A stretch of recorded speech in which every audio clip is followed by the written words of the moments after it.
Prince Harry has described the Duchess of Cornwall as dangerous. Queen Consort, of course, she is now.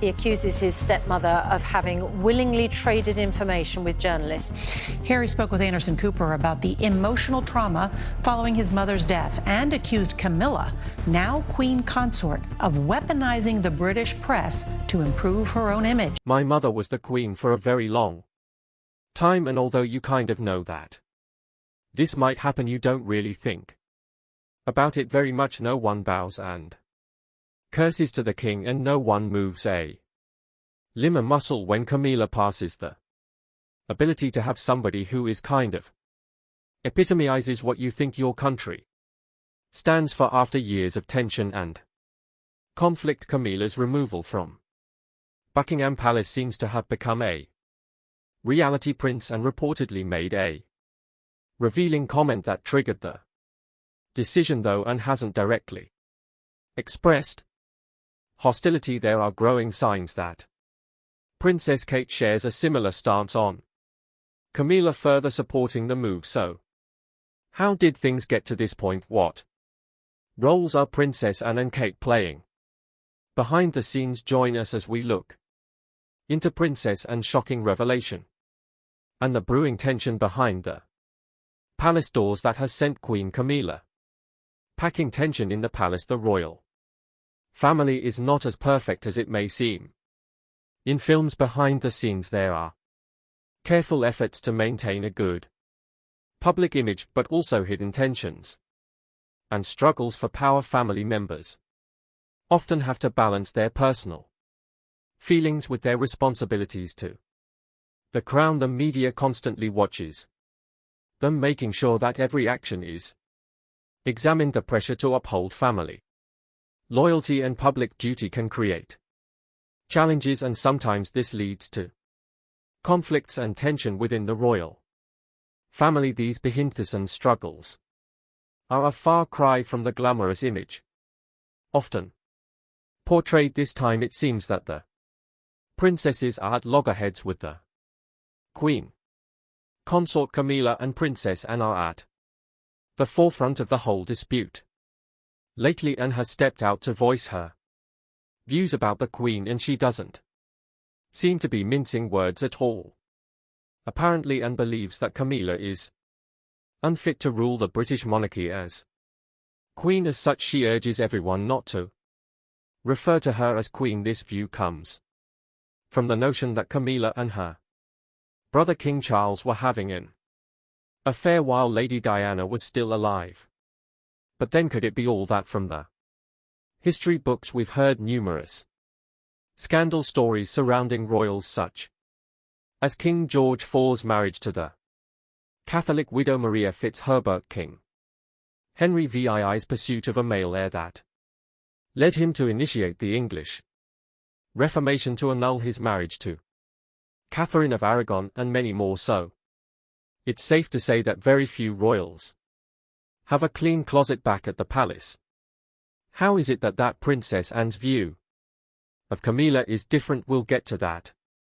But first, let's get an overview of what the British royal family is like. You should know that while the royal family might have a polished image in the eyes of the public, they have a lot of dark truths and have long been a hotbed of tension and power struggles. The fact that they are able to maintain the stance that everything is fine amongst them is what makes them a topic of interest for many. The drama surrounding the British royal family is far from new. It dates back many generations, from deep-rooted rivalries and scandalous affairs to whispered betrayals and hidden feuds. History has witnessed it all, yet the latest chapter in the royal saga is one that no one could have predicted. At the heart of this new controversy are King Charles, Camilla, the princes, the princesses, and almost the entire royal family. Their every move is being closely watched by the public, from their public appearances to even the smallest exchanges of glances. Every detail is being analyzed for any signs of tension. This constant scrutiny has sparked a never-ending cycle of speculation, creating rumors about alliances, grudges, and even power struggles that unfold behind the palace walls. The public's thirst for royal drama is clear, and the royals are well aware of it. That's why they've carefully crafted their public image over the years. However, despite the elegant exterior, all is not as pristine as it seems within Buckingham Palace. It's fair to say the cracks in the royal family became more apparent with Camilla's rise from being Charles's controversial partner to becoming his queen consort. Her rise didn't just cause a split in public opinion, it led to resentment among members of the royal family themselves. This resentment is at the core of the current issues we are seeing, and it's what we will dive into here.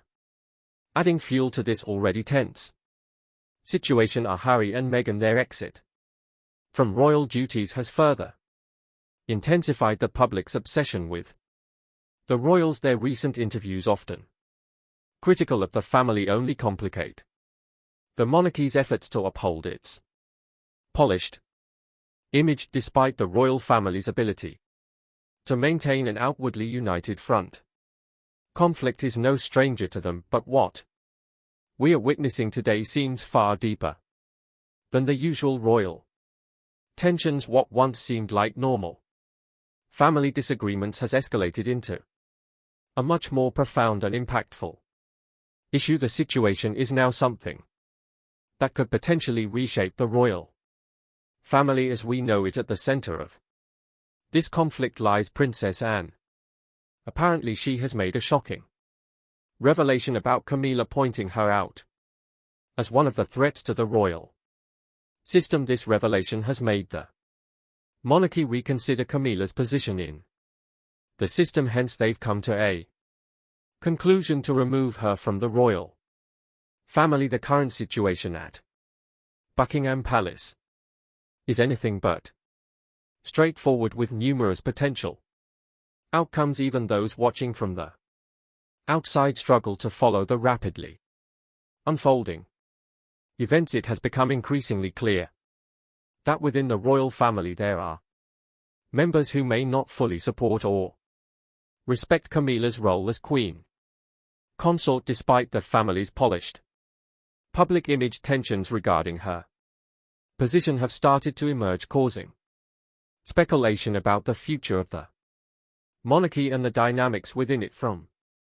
a past accounts, Princess Anne and Princess Kate are more peaceful and duty-conscious members of the royal family, while Anne spends most of her time fulfilling royal duties. Kate is considered the most stable presence in the family and rarely engages in controversy. So how did this duo come to play a hand in Camilla's welfare in Buckingham Palace? This is the part where things start to get interesting. When examining the relationships within Buckingham Palace, you can clearly admit that Camilla and Princess Anne aren't exactly the best of buddies. In fact, it's not just Camilla. Princess Anne's stern beliefs and no-nonsense attitude often make it difficult for her to form close bonds within the family. Her strong principles and commitment to duty have guided her throughout her royal career, and it's this dedication that has earned her a respected place in the family. Due to her approach, every member recognizes her contributions and accords her the respect she has rightfully earned over the years. But then the problem is that while Anne's approach towards her duties has been commendable, she has proven herself to be an extremist when it comes to the affairs of the monarch. That being said, Princess Anne is always determined to get rid of any obstacle that might pose a threat to the royal family. Princess Anne has expressed strong reservations about Queen Camilla's position and her suitability as queen consort. She revealed concerns about Camilla's influence over King Charles and her controversial past, particularly her Role in the tumultuous relationship between Charles and the late Princess Diana as it stands in the eyes of Anne. The threat that the royal family faces is the Queen Consort Camilla. This view of hers became known to us right after the confrontation she had with Queen Camilla at the coronation dinner. From how heated the quarrel was, it became clear that Camilla's influence had long declined in the eyes of the royals. While it's quite uncertain how far back the tension had been brewing, we were able to see just how deep the fault lines within the family ran as Charles ascended the throne. But is it only Princess Anne that seems to stand against Camilla? Princess Kate doesn't approve of Camilla. Well, not quite. Another key member of the family who plays a significant role in this dynamic is Princess Kate. Known for her calm demeanor and diplomatic approach, Kate has largely stayed out of the controversy surrounding Camilla. However, her silence may indicate her discomfort with the situation. While she has not openly criticized Camilla, her actions and lack of vocal support suggest that, like Anne, she may not fully embrace Camilla's role. While the family holds values such as duty, service and privacy dear, tradition remains their most cherished value. This bond to royal ancestry, upheld through observing tradition, reinforces their identity. However, a breach in trad condition could quickly cause chaos in Buckingham Palace. This is exactly what the royal family is facing now. During the coronation, Kate failed to bow to Camilla, and this act is symbolic of deeper tension. Such gestures, or lack thereof, continue to fuel speculation and controversy. It still boils down to tradition. You see amongst royals, bowing or curtsying is a gesture of respect, but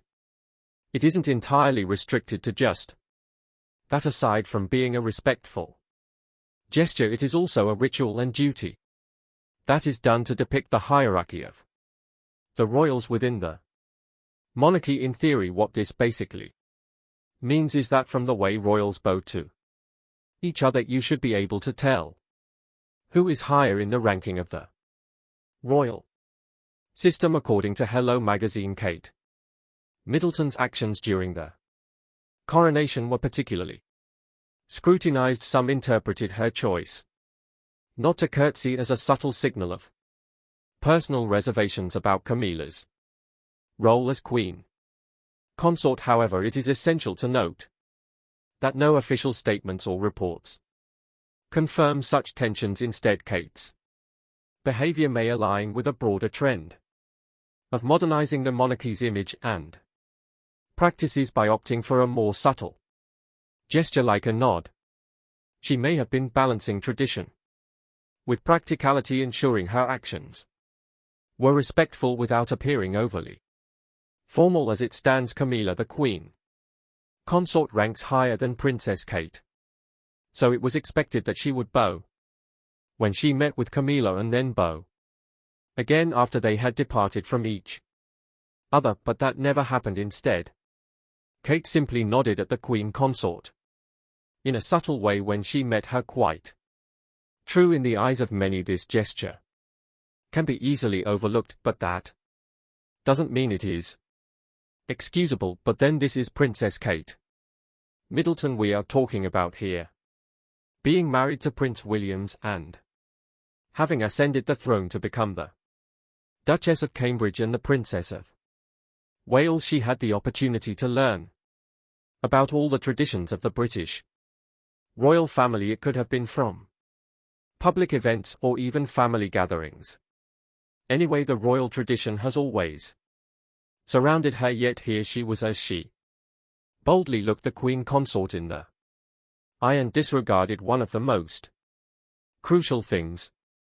Bowing. In truth, this sacrilege could only mean one thing to both the family and the public. Princess Kate does not approve of Camilla's position as Queen Consort. It's possible that the whole scenario would have played out differently If it had been Lady Diana as queen consort, wouldn't you agree one thing we've come to realize is that most of the royals don't really like Camilla, especially with the way she succeeded to the throne from time to time. Not just the royals, but the citizens can't help but wonder, what if it was Lady Diana as queen consort? Things definitely might have turned out differently, and there would have been less tension in Buckingham Palace. When all things are considered, things might have even been different with the princes. Maybe Prince Harry wouldn't have left the palace, and the princes wouldn't have had so many conflicts all the time. So let's say that the princess had approached Camilla with this mindset. This could explain why she acted the way she did. Still, we are trying really hard not to make excuses for Princess Kate here. As things are, Princess Kate would most likely be the future queen consort once Prince Williams becomes king. Basically, she is posing as an exemplary figure for those after her line of succession. That being said, it wouldn't be fair to always put feelings first before making decisions pertaining to royal affairs. Instead, she is supposed to make sacrifices to ensure that there is absolute law and order within Buckingham Palace. While we are at it talking about all that must have caused the neglect, let's not rule out the possibility that she might have just decided to disregard bowing altogether. Of course, as we know, the royal monarch system has been going through a kind of metamorphosis in recent years, with King Charles at the helm of it all. Their goal is to ensure that their way of operating somehow falls in line with the way things are in the 21st century. Due to these changes, we expect that the royal family will drop a couple of laws or ideologies and adopt newer ones that somehow ease into the current way of life. Still, while they are trying to do this, the aim is also to ensure that this transition doesn't in any way affect the major core values that define the British monarchy system. That said, it's possible that bowing is one of those traditions that are looking to be curbed out from the way of things. Looking at things on the outside, it turns out that the public has a different reaction to Kate's decision, apparently in an era where the royal family is expected to adapt to modern values. Some find it refreshing when members of the royal family get to stand out and defy rigid protocols. For them, this rebellion goes ahead to show that indeed there are royals with individual thoughts, and they aren't all puppet heads who have been fed with centuries-old pages of traditions and values to follow. Basically, it is all about what they find relatable and outstanding in the royal family. On the other hand, it doesn't change the fact that there are a whole lot of strong believers in the royal